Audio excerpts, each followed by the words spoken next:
I'm Rabbi Shochet, Rabbi of the Mill Hill United Synagogue and Chairman of the Rabbinical Council of the United Synagogue.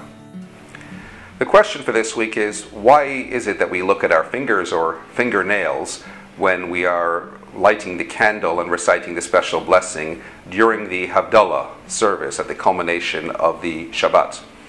The answer to this is rather twofold. In the first instance, what we need to consider is how it was on the Friday, on the sixth day, that man was brought into being in the first instance. Tradition tells us that it was only 3.5 hours before Shabbat that Adam and Eve were given the specific instruction not to eat from the tree of knowledge, but as we know, they of course violated this one particular command.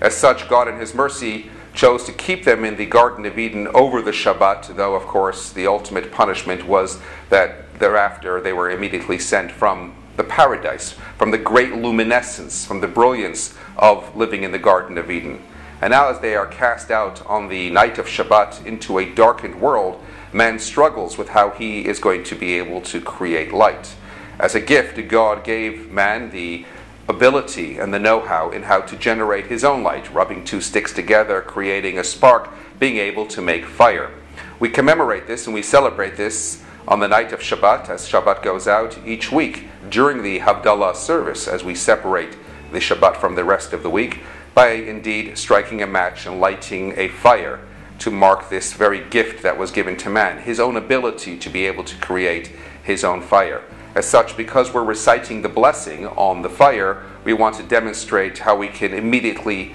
benefit from the fire, and we hold our hands up to the fire to show where we can see the difference between our actual skin and our fingernails, and as such we hold our fingers up to mark this culmination of the mitzvah of the blessing on the actual fire. The other point to consider in this regard is that nails always tend to grow,